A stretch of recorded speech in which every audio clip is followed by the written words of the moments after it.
کیا تم یہ خیال کرتے ہو کہ یوں ہی بہشت میں داخل ہو جاؤ گے اور ابھی تم کو پہلے لوگوں کی سی مشکلیں تو پیش آئی ہی نہیں؟ ان کو بڑی بڑی سختیاں اور تکلیفیں پہنچیں اور وہ صعوبتوں میں ہلا ہلا دیے گئے، یہاں تک کہ پیغمبر اور مومن لوگ جو ان کے ساتھ تھے سب پکار اٹھے کہ کب اللہ کی مدد آئے گی۔ دیکھو اللہ کی مدد ان قریب آیا چاہتی ہے۔ کیا تم نے یہ سمجھا تھا ام حسبتم ان تدخلوا الجنہ، کیا تم نے یہ سمجھا تھا کہ جنت میں داخلہ مل جائے گا، جنت میں داخل ہو جاؤ گے؟ ولما یاتکم، ابھی تک تو تم پر وہ باتیں آئی ہی نہیں، وہ کیفیات، وہ امتحانات، وہ شدائد، وہ مصائب، وہ ابتلاءات آئے ہی نہیں۔ مثل الذین خلوا من قبلکم، جیسے کہ ان لوگوں پر آئی تھی جو تم سے پہلے تھی۔ مستھم البأساء،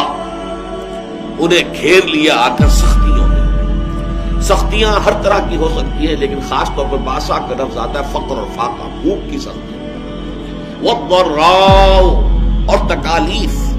کہیں کوئی زخم لگ گیا ہے، کوئی چرکا لگ گیا ہے، کہیں اور طرح کا، کہیں کوئی صدمہ پہنچا ہے، تو چاہے وہ ذہنی تکلیف ہے، نفسیاتی تکلیف ہے، یا یہ کہ وہ جسمانی تکلیف ہے۔ وزلزلوا، اور وہ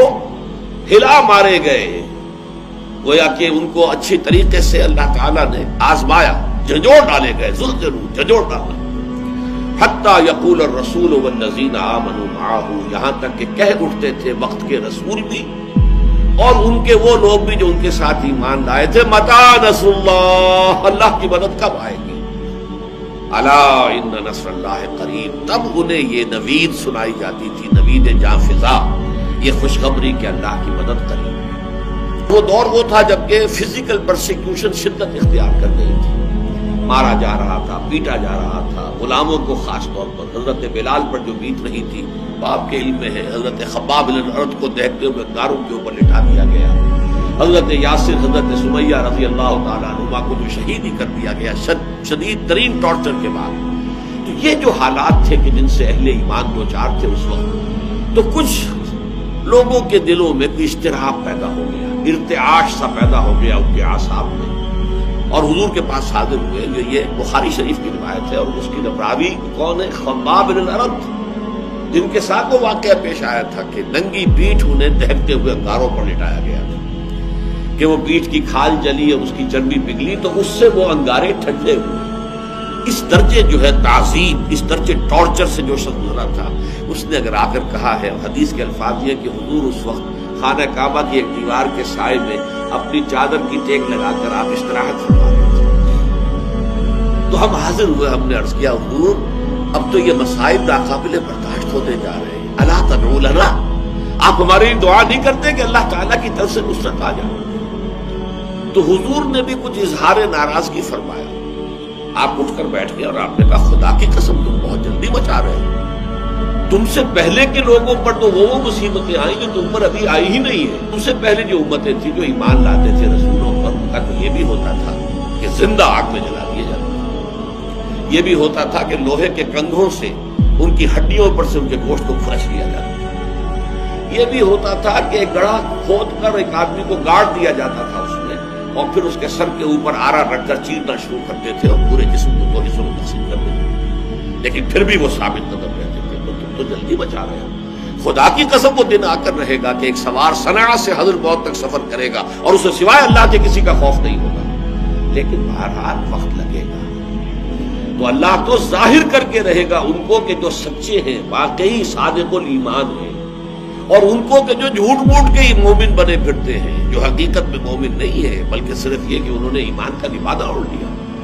اللہ تو لازماً ظاہر کر دے گا کون حقیقتاً مومن ہے اور کون منافق ہے، یعنی جو جھیل نہیں سکتا، جو تحمل نہیں کر سکتا، جو برداشت نہیں کر سکتا، جس کی ہمت جواب دے جاتی ہے، جو پیٹھ دکھا دیتا ہے، جو پسپائی اختیار کرنا شروع کر دیتا ہے، پھر وہ مومن نہیں ہے، وہ منافق ہے۔ اور انہیں آزمائشوں کے ذریعے ہی سے تو یہ بات کھلتی ہے کہ کون مومن ہے، کون منافق ہے، کون سچا ہے اپنے دعوی ایمان میں اور کون جھوٹ موٹ کا مدعی ایمان ہے۔ تو اگر یہ فتنے نہ ہوں، یہ آزمائشیں نہ ہوں، یہ تکالیف نہ ہوں، یہ مصیبتیں نہ ہوں، تو یہ دودھ کا دودھ پانی کا پانی جدا کیسے ہوگا؟ یہ تو سب گڑبڑ رہے گی۔ یہ ہے اصل میں وہ مستقل مضمون اس قرآن حکیم کا کہ صاحب ایمان کے لیے لازمن ابتلا، امتحان، آزمائش، بلکہ اس کو نوٹ کر لیجئے، جس کا جتنا اونچا مقام ہوگا اتنی ہی بڑی آزمائشیں اس پر آئیں گی، اتنے ہی سختر امتحانات سے اس کو گزرنا ہوگا۔ جس کی سب سے بڑی مثال جو آئی ہے وہ حضرت ابراہیم علیہ السلام کی ذات مبارکہ ہے، کیسے کیسے امتحانات سے وہ گزرے ہیں۔ وَإِذِ ابْتَلَىٰ إِبْرَاهِيمَ رَبُّهُ بِكَلِمَاتٍ فَأَتَمَّهُنَّ قَالَ إِنِّي جَاعِلُكَ لِلنَّاسِ إِمَامًا، اور یاد کرو جب کہ ابراہیم کو آزمایا ان کے رب نے بڑی بڑی باتوں میں، کلماتن، یہ جو تنکیر ہوئی ہے نکرہ آیا تفخیم کے لیے، بہت بڑے بڑے امتحانات۔ اکلوتا بیٹا 87 برس کی عمر میں دعائیں مانگ مانگ کر لیا، آخری امتحان یہ تھا اس بوڑھے کا،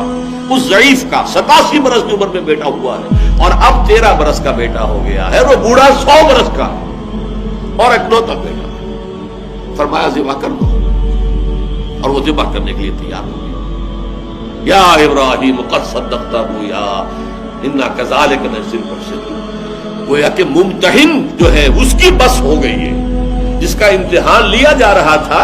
وہ یہاں بھی پیچھے نہیں ہٹا، آخری جو ہے ممتحن کو کہنا پڑا ہے اے ابراہیم بس کرو، بس ہمارا امتحان پورا۔ تو یہ امتحان اور آزمائش جو ہے یہ گویا کہ سنت اللہ ہے، یہ اللہ کا قانون ہے، اور اس میں جو جتنا اوپر جائے گا اتنے ہی سخت سے سختر امتحانات جو ہیں اس حساب کا پیش آئے گا۔ یہ گویا کہ اس دی رول، یہ قانون ہے۔